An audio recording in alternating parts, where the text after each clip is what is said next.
To my granddaughter Brianna, I leave the entire estate. Value $14 billion. The lawyer's voice was the only sound in the room.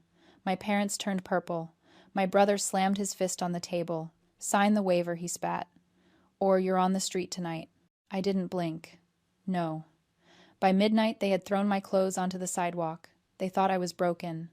But they didn't know about the iron key in my pocket. When they arrived the next morning to evict me from the cliffside citadel, they brought a demolition crew. But when the gates opened, they didn't find a victim. They found me standing next to the state attorney general. And for the first time, my family knew fear. Drop a comment and let me know where you're listening from and what time it is for you right now. I'd love to know who's part of our community. For 25 years, I lived my life in the margins. I am an antique book restorer. My days are spent in a quiet dust mote-filled workshop using tweezers and archival glue to repair damage that time and carelessness have wrought. It is work that requires infinite patience, a steady hand, and the ability to hold your breath while the world spins on without you. It was fitting, really. I spent my days fixing broken things because I couldn't fix the broken people I went home to. My family was loud, not just in volume but in spirit. My father, Jeffrey, was a failed CEO who wore his arrogance like a suit of armor, convinced the world owed him a fortune he hadn't earned. My mother, Patricia, treated life like a photo shoot, constantly adjusting the lighting to hide the cracks in her marriage and her character. And my brother, Nathan, was a crypto gambler who viewed every relationship as a transaction he could leverage. They were a hurricane of ego and noise, and I was the silence that followed them, picking up the debris. I realized later that this was the trap. It's what I call the trap of normalized cruelty. You see, when you grow up in a house where affection is transactional and mockery is the default language, you don't realize it's abuse. You think it's your job description. I believed that if I was just quiet enough, just helpful enough, just invisible enough, I could bind the spine of this family back together. I thought my endurance was a virtue. I didn't know it was just a slow form of suffocation. The only time I breathed was on Sundays. Every Sunday at 1 o'clock, I drove to the cliffside citadel. My family hated visiting Grandfather William. They called it paying the toll to stay in his will. They would sit in his parlor, checking their watches, talking about stock prices and country clubs, waiting for him to die, but I went to the library. William wasn't just a tech tycoon to me. He was the only other person in the world who understood the value of silence. We wouldn't talk about money. We talked about history. We talked about preservation. He would watch me work on a crumbling first edition, his eyes sharp and knowing. Brianna, he told me, once you have the hands of a surgeon and the soul of a warrior, don't let them convince you that your quietness is weakness. It is strategy. I didn't understand him then. I thought he was just being kind to the granddaughter who didn't fit in. I didn't see that he was training me. He wasn't just watching me restore books. He was watching me survive them. He saw the way my mother made comments about my dusty little hobby. He saw the way my father dismissed my opinions at dinner. He saw the way Nathan borrowed money I didn't have and never paid it back. William saw it all. And while I was busy trying to mend the fraying edges of my family, he was quietly, methodically building a fortress to protect me from them. He knew I wouldn't save myself until I had no other choice. So he waited. He let me play the role of the fixer until the day he died, knowing that his death would be the final brutal cut that severed my loyalty to them forever. He didn't leave me a fortune to spoil me. He left me a fortune to arm me. The call came on a Tuesday night. A massive heart attack. Quick. Painless. The doctor said William was gone before he hit the floor of his library. The news didn't bring tears immediately. It brought a strange cold static, as if the only light in a very dark room had just been extinguished. But my family, they didn't go numb. They went into production mode. The funeral was grotesque. It wasn't a memorial. It was a networking event. My father, Jeffrey, stood by the casket, shaking hands with board members, his eyes dry and darting around the room to see who was watching him grieve. He wasn't mourning a father. He was auditioning for the role of patriarch. My mother, Patricia, treated the service like a runway show, wearing a custom black veil and dabbing at perfectly dry eyes with a lace handkerchief whenever a photographer was nearby. And Nathan spent the entire service texting, looking bored, as if death were just an inconvenience to his schedule. Standing in the back alone, I realized I didn't want to be near their performance. I watched them perform their grief like a bad play, and I saw the truth William had warned me about. They didn't love him. They loved what he provided. They were vultures, circling a carcass before it was even cold. I left before the reception. I couldn't stomach the sight of them drinking expensive wine and toasting to a fortune they hadn't earned. The will reading happened 2 days later. The conference room at the law firm was cold and smelled of lemon polish and greed. Mr. Anthony sat at the head of the mahogany table. He was William's oldest friend and attorney, a man with eyes like flint. My family swept in, taking the best seats, radiating entitlement. Jeffrey leaned back, unbuttoning his suit jacket. "Let's get this over with, Anthony," he said. "We have a company to run." Mr. Anthony didn't smile. He opened a thick leather folder. He began to read. "To my son Jeffrey I leave nothing. To my daughter-in-law Patricia nothing. To my grandson Nathan nothing." The silence in the room was absolute. It was a vacuum sucking the air out of their lungs.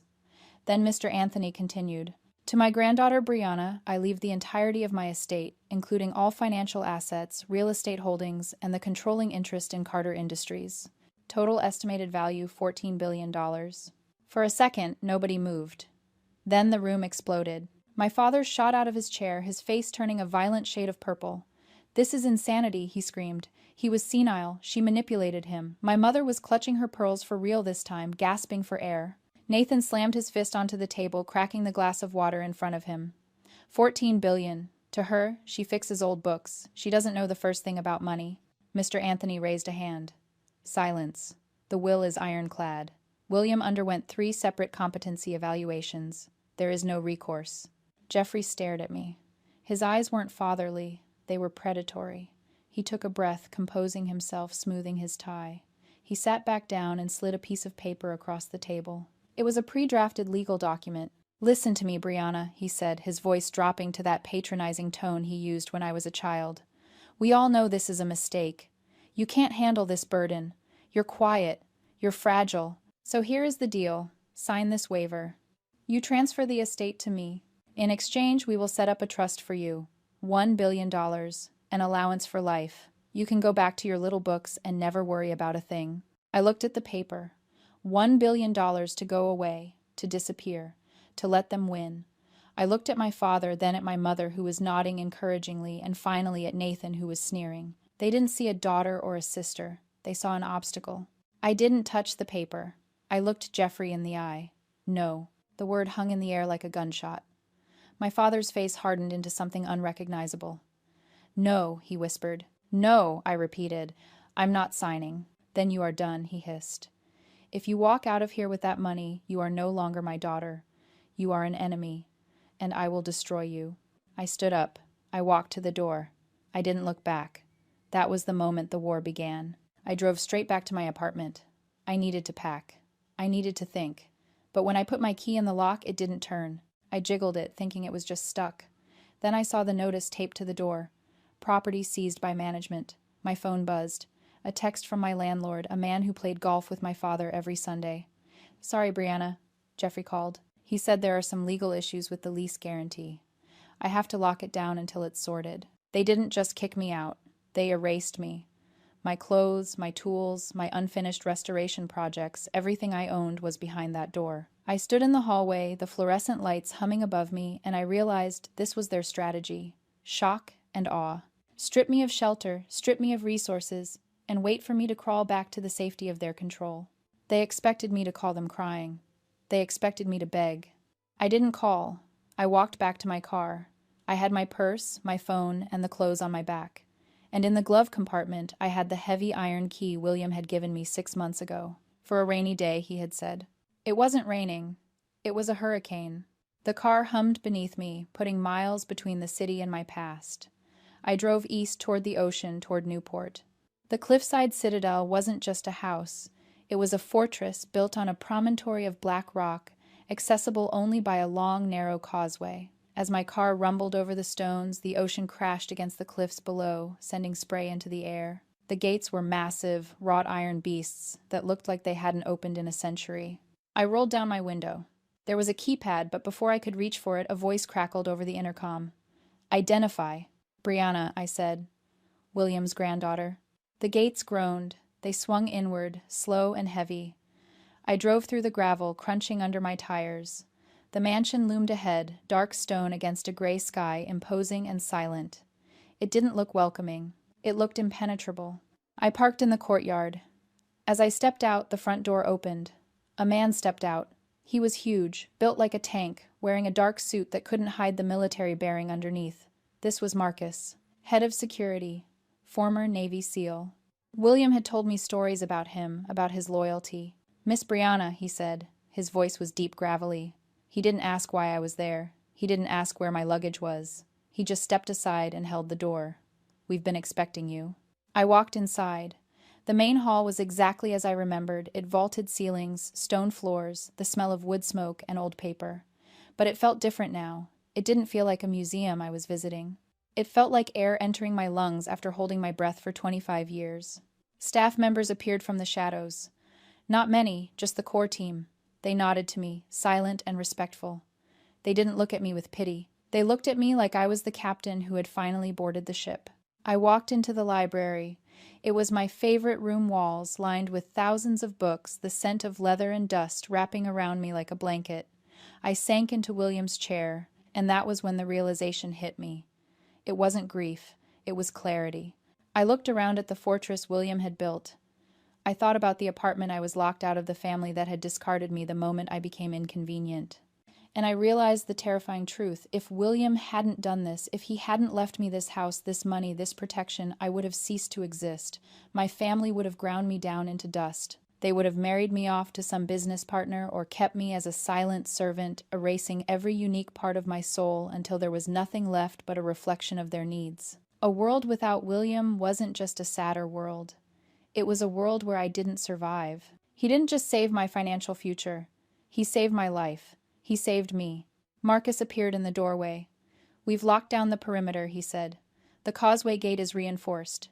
No one gets in unless you say so." I looked at him. For the first time in my life, I wasn't the one fixing things. I was the one being protected. "Thank you, Marcus," I said. "Your father has called the main line 6 times, he added. "He's screaming."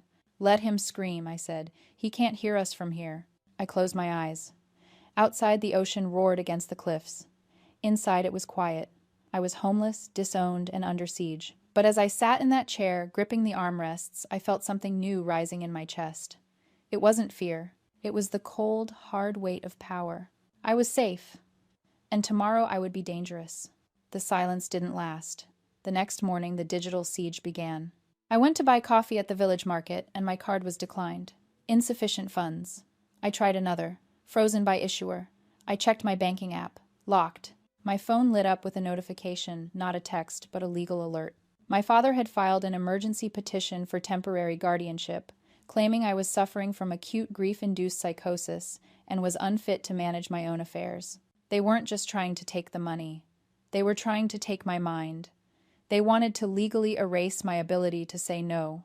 I didn't call them to scream. I didn't cry in the car. I drove back to the Citadel, walked into the library, and sat across from Mr. Anthony. "They frozen my personal accounts," I said, sliding my phone across the mahogany desk. Mr. Anthony didn't look up from his files. "Expected. They are trying to starve you out. Standard siege tactic. But they forget one thing." He slid a black card across the desk. "You aren't spending your money anymore. You are spending the estate's money. And that account has no limit." We turned the library into a war room. Maps of the estate were spread out on the table next to legal briefs. Marcus stood by the window, monitoring the perimeter cameras. Mr. Anthony highlighted clauses in the trust documents. I wasn't restoring books anymore. I was learning the architecture of my own defense. "The guardianship filing is dirty," Mr. Anthony noted, his voice dry. "They are claiming you have a history of instability. They're using your quietness against you, calling it catatonic episodes." "Let them file," I said, my voice cold. "I'll pass every evaluation they throw at me. But I'm not answering their calls." And I didn't. My phone buzzed incessantly. 47 missed calls from my mother, 30 from Nathan, 12 from my father. Voicemails that ranged from fake concern, "We just want to get you help, sweetie," to venomous threats, "You're going to rot in a facility." I deleted them all without listening. I was ghosting my own abuse. 3 days later, the war moved from the courts to my doorstep. It started with a low rumble, a vibration that shook the coffee in my cup. It wasn't the ocean, it was mechanical, heavy diesel engines. "Marcus," I said. "I see it," he replied, his hand already on his radio. I walked to the security monitors. On the screen, a convoy was rolling down the causeway. My father's luxury SUV led the pack, followed by two massive yellow bulldozers and a crew of contractors in orange vests. They stopped at the iron gates. My father jumped out of his car. He was waving a piece of paper, probably a fake deed or a work order. He was shouting at the foreman, pointing at the gates, pointing at the mansion. "What are they doing?" I asked. "They aren't here to visit," Marcus said, his jaw tight. "They're here to breach." I pressed the intercom button. The audio crackled into the library. "Right to enter," Jeffrey was screaming at the foreman. "I am the executor. That girl inside is a squatter. She's mentally unstable. Break this gate down. We have a renovation schedule to keep." "Mr. Carter," the foreman sounded hesitant. "This is a historic gate. Without a court order." "I am the court order," Jeffrey roared. "I pay you. Do your job, or I'll bury your company. Tear it down. We're gutting the place anyway." Gutting it. They weren't just going to evict me. They were going to destroy the Citadel. They were going to strip it for parts, sell the land, and erase every trace of William's legacy. My mother stepped out of the car, shielding her eyes from the sun, looking annoyed that the destruction wasn't happening faster. Nathan was filming it on his phone, probably for some renovation vlog to hype up his crypto scam. "Marcus," I said, "are the gates secure?" "They're reinforced steel," Marcus said, "but a bulldozer will breach them eventually." On the screen, the first bulldozer revved its engine. Black smoke poured into the sky. The foreman signaled the driver. The massive blade lifted. They were actually going to do it. They were going to ram the gate. My father looked at the camera lens, his eyes wild, his smile terrified and triumphant. "Open up, Brianna," his voice distorted over the speaker. "Or, we're coming in." I looked at Mr. Anthony. He wasn't panicking. He was checking his watch. "It's time," he said. I looked at the screen. The bulldozer inched forward. Metal groaned against metal. "Open the gate," I said. Marcus looked at me. "Miss Brianna." "Open it," I repeated. "Let them in." Because they thought they were breaking into a house. They didn't realize they were walking into a cage. The heavy iron gates groaned as the motors engaged. Slowly, agonizingly, they swung inward. The noise of the bulldozers dropped to an idle rumble. My father didn't wait. He marched through the opening, stepping onto the gravel with the swagger of a conquering general entering a surrendered city. My mother followed, adjusting her sunglasses already, looking at the facade as if measuring it for drapes. Nathan was right behind them, phone raised, live streaming his own victory lap.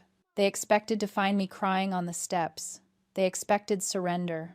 Instead, they found a tribunal. From the top of the stone stairs, the view was clear.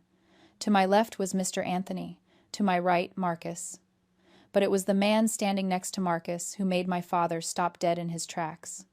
He was wearing a pinstripe suit, his arms crossed, a gold pin on his lapel catching the light. Attorney General David Sterling. The convoy of contractors behind my father slowed to a halt. The foreman looked at the Attorney General, then at my father, and killed the engine of his bulldozer. The silence that fell over the courtyard was heavy, suffocating. "What is this?" Jeffrey shouted, though his voice cracked slightly. "Get out of my way. I am taking possession of this property." "No, you aren't," Mr. Anthony said.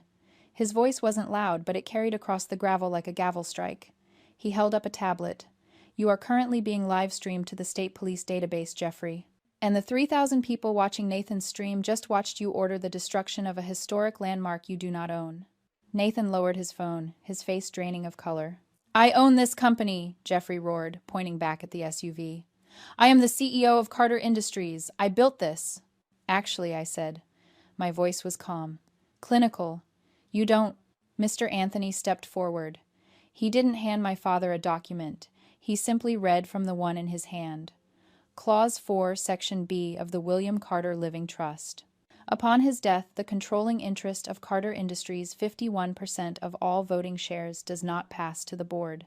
It passes to the heir of the Cliffside estate. I took a step down the stairs. I looked my father in the eye. "I own 51% of your company, Dad. I am the majority shareholder. I am the board." The realization hit him like a physical blow. He staggered back a step. I watched the math happening behind his eyes. He wasn't just disinherited. He was subordinate. You can't," he stammered. "I can," I said. "And as the majority shareholder, I am terminating your employment as CEO for gross misconduct effective immediately. You are trespassing on company time, using company resources to commit a felony." "You can't fire me," he screamed. "I am Jeffrey Carter, I am." "You are nothing," I cut him off. This is what psychologists call the delusion of the empty wallet.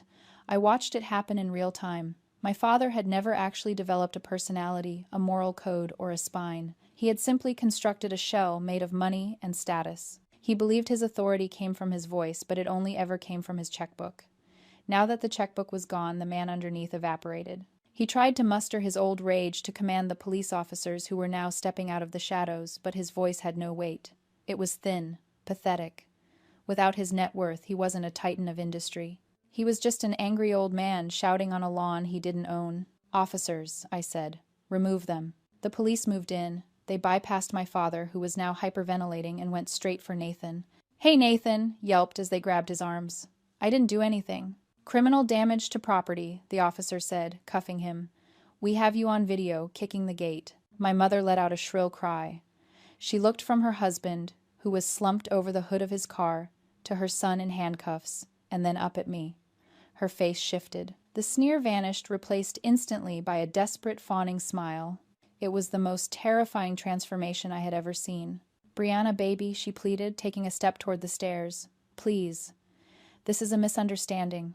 We were just stressed. We're family. We love you." I looked at her. I looked at the woman who had watched me be evicted and said nothing. "Get off my property," I said. I turned my back on them and walked into the house. Behind me, I heard the sound of handcuffs clicking and my father weeping. I didn't look back. The war was over. The police lights faded down the long driveway, leaving the courtyard in darkness. For a long time, I just stood there, breathing in the salt air. It didn't smell like fear anymore. It smelled like victory. The fallout was swift and brutal. When you build your entire identity on status, losing it is like dying. My father wasn't just fired, he was erased. The board of Carter Industries, seeing the footage of their CEO being arrested for trespassing and criminal damage, voted unanimously to remove him before the sun came up the next morning. I didn't even have to cast my controlling vote. They did it for me. My mother found herself uninvited from every gala, every board, every social club in Newport. The friends she had cultivated for decades dropped her the moment the scandal broke. It turns out, social capital is just as liquid as cash, and she was bankrupt. Nathan pled guilty to the property damage charges to avoid jail time, but his reputation as a tech genius was shattered. They tried to reach out, of course. Letters from lawyers begging for a settlement. Long, rambling emails from my mother about forgiveness and starting over. I didn't read them. I didn't delete them either. I simply forwarded them to a folder labeled Closed Cases and went back to work. Because I had work to do. The cliffside citadel didn't remain a fortress. I turned it into a sanctuary. We used the $5 billion legacy trust to establish the William Carter School for Preservation and Arts. The ballroom where my family once held hollow parties is now filled with students learning to restore paintings, repair antique furniture, and bind books. I still spend my days in the library. But I'm not alone anymore. Mr. Anthony comes by on Tuesdays for chess. Marcus teaches self-defense classes to the students on the lawn. We have dinner together in the kitchen, not as staff and employer, but as people who chose each other. This is the family William wanted for me. Not one bound by blood and obligation, but one built on loyalty and respect. Yesterday, I finally opened the last envelope William left in the safe. It wasn't a legal document. It was a handwritten note, the ink slightly faded. "My dearest Brianna," it read. "I know you always wondered why I didn't intervene sooner, why I let you stay in that apartment scraping by. I needed you to see them clearly. I needed you to know without a shadow of a doubt that you could survive without them. You think you were the backup plan because you were quiet, but you were never the backup plan, Brianna. You were the only plan. The loud ones destroy, the quiet ones build. Build something beautiful." I folded the letter and placed it inside the cover of the first book I ever restored. I looked out the window at the ocean crashing against the cliffs that had protected us for generations. I wasn't just the keeper of the estate anymore. I was its architect. I sat at my workbench, picked up my bone folder and my glue, and went back to work. There were broken things in the world that needed fixing, and for the first time in my life, I had all the time in the world. Sometimes the family you choose is stronger than the one you're born into. If you've ever had to build your own peace, share this story. You never know who needs to hear that it's okay to walk away.